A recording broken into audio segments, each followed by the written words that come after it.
Welcome to the Getting Grounded with Data podcast. I'm Jack. And I'm Patty.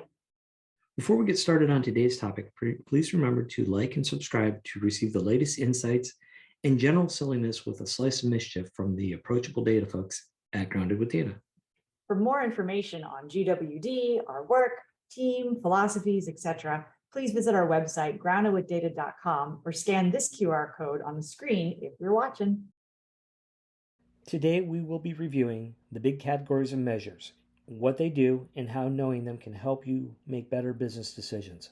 During this conversation, we'll help you come up with a key KPI or two that will get you started with tracking the right things for your business.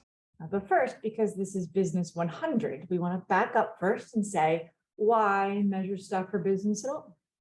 And so our philosophy is to say what gets measured gets managed, and what gets rewarded gets repeated. And so we also say reward for great measurements. And so what does that mean?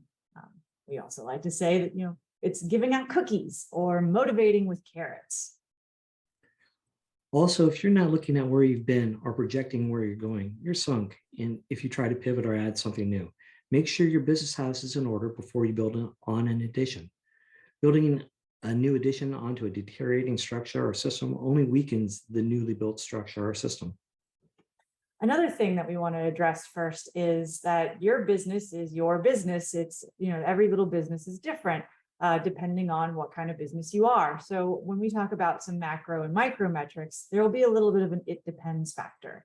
Do you sell a product? Are you a service? Is it a combination of it? Are you a nonprofit? That will inform the type of metrics that matter to you.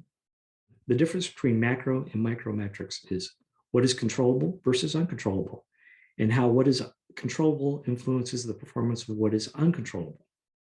And so macro metrics are really the goals and KPIs, and that's what is more uncontrollable versus the micro metrics, which are the controllable pieces. And so this is something we definitely want to point out may be a Pattyism, but we've adopted it. And it's important because there are those three categories are very distinct. But if you Google KPIs, there are a lot of articles on micrometrics, but not on KPIs themselves. And so that's the industry has been blurring them together, and we think it's very important to keep them distinct. Goals should be big, hairy, and audacious, and should be focused on short-term, quarterly, yearly, monthly, weekly, daily. But you should never be surprised when you look at your goals. You need to figure out where the balance of tracking is. Everyone should be tracking one or more goals to help move the company forward. If someone doesn't feel like their actions support any of the priorities, then those actions are not part of the goal. But since goals are uncontrollable, when they do go up and down, only knowing the goals doesn't help you improve them. That's where KPIs and micrometrics come into play. So from one of our favorite books, E-Myth, we've brought it up before, and our knowledge on organizational development, there are different kinds of activities that all businesses do, no matter what. There's marketing, sales activities, operations activities, financial activities, and human activities. Back to financial activities, though. Those are more for planning and budgeting, recording and reporting. And if you want to help with that, get yourself a bookkeeper. And if you're big enough, a CFO that can get your goals, of your capital expenditures and other money type thingies. And so these activities should have attributable goals, or what's the point of doing them? And so some goals examples are, so for marketing and sales, those goals are based on revenue. Operations goals are based on efficiencies, and human activities are really to mitigate the Great Resignation. KPIs are formulas for calculating goals, which we'll get into deeper today, but no worries, there'll be no math today. Micrometrics are drivers, factors, levers that help you understand how KPIs are being influenced when they increase or decrease, but we'll focus on those in Business 101. But if you're antsy to know about these, we have handy sheets for you at groundedwithdata.com/resources. Plus, we have the data literacy assessment quiz, the data literacy journey quiz that offers advice on your next steps that you can also access by scanning this QR code. Well, let's take a deep dive into KPIs. One rule that Patty and I kind of have come up with is that KPIs, goals, whatever, need to have a predictive value, which just means that the more you do it, the more you will be able to determine what the outcome is likely to be. There isn't just one KPI in a vacuum. KPIs make up something and can be interrelated and commonly shared across all stakeholders in the process. And so going back to the three major types of activities that every business has, there's the for the marketing sales activities, the goal is revenue, right? And that's the goal. So inside of the goal, there's the formula of what makes up the revenue. And so one KPI should be like the sales count of how many sales you actually did. And the second KPI would be the sales dollar amount. And then that formula would equal revenue. Another example that we think is for all businesses would be employee retention, right? But employee retention, just looking at that as a number, doesn't get you any deeper in understanding how to help it. Two KPIs we've come up with is overall employee well-being. And inside of that are all these other micrometrics that we'll go over in the Business 101. But then the other KPI is employee stay percentage. And so using those two numbers or two KPIs help you get this employee retention factor that is then the goal that you have. Operation goals for products could be things like efficiency ratings. It could be like widgets made per day and the forecasted demand. Operations goal for service could be capacity used.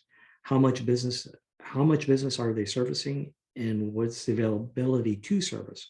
Operation goals for nonprofits, that's really the people served.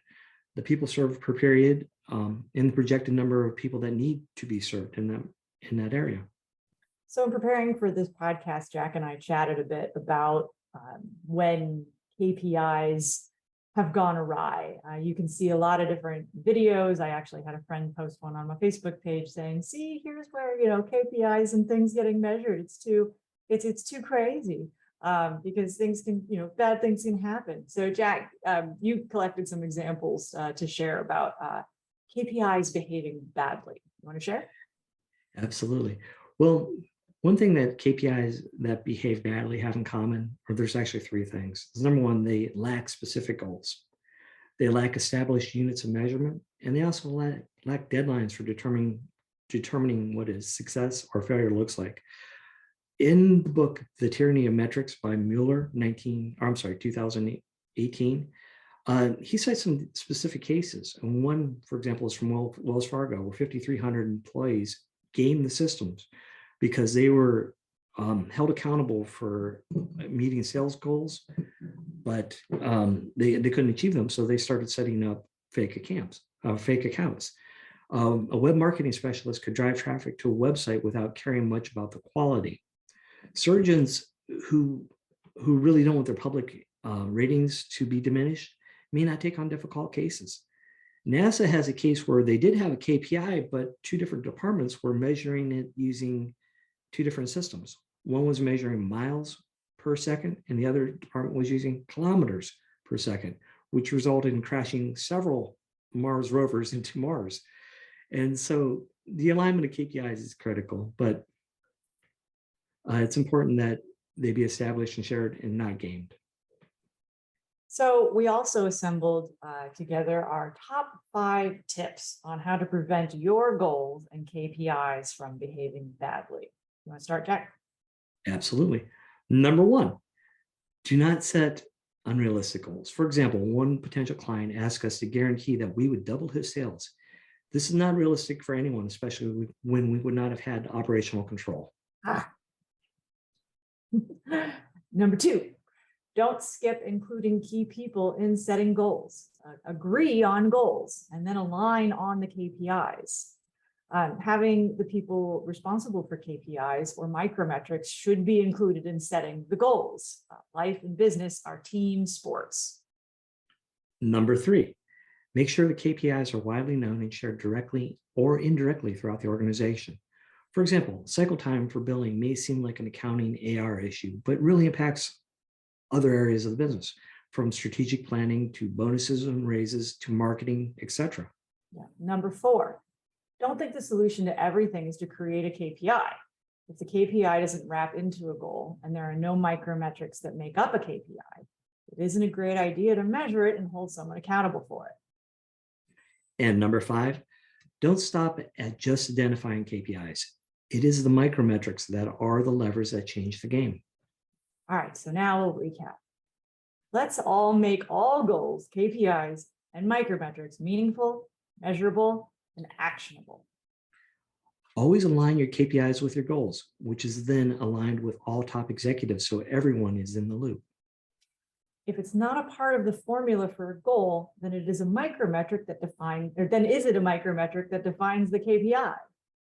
These are handled differently, and stay tuned for Business 101 to learn more. Don't be surprised. Track all your measurements so you have time to create strategic adjustments. Goals are your past, KPIs and metrics are also your past, but can be forecasted for the future. Micrometrics are the levers you regularly monitor to track your progress. Align your KPIs with reward and recognition, but also pay attention to the micrometrics that different teams are responsible for, and also reward and recognize for those. Trust the data. And remember that the law of large numbers is your friend. What's that mean? The law of large numbers basically means the more you do something, the more predictable the outcome is. So flipping a quarter once only has a heads or tail possible outcome. But the more you predict, or the more you flip that quarter, the more predictable the outcome is. So be aware of oversteering and understeering. And that is really to say how you react to small changes. Oversteering is doing nothing to change, but oversteering can cause overcorrecting or mounting a chicken little sky is falling campaign that makes people frustrated. And last, avoid KPI traps that lead to gaming the system. And that's all for this episode of the Getting Grounded with Data podcast. We hope you enjoyed the session. If you have any questions, please feel to reach out to either or both of us at patty@groundedwithdata.com or jack@groundedwithdata.com. And don't forget to like and subscribe and tell your friends.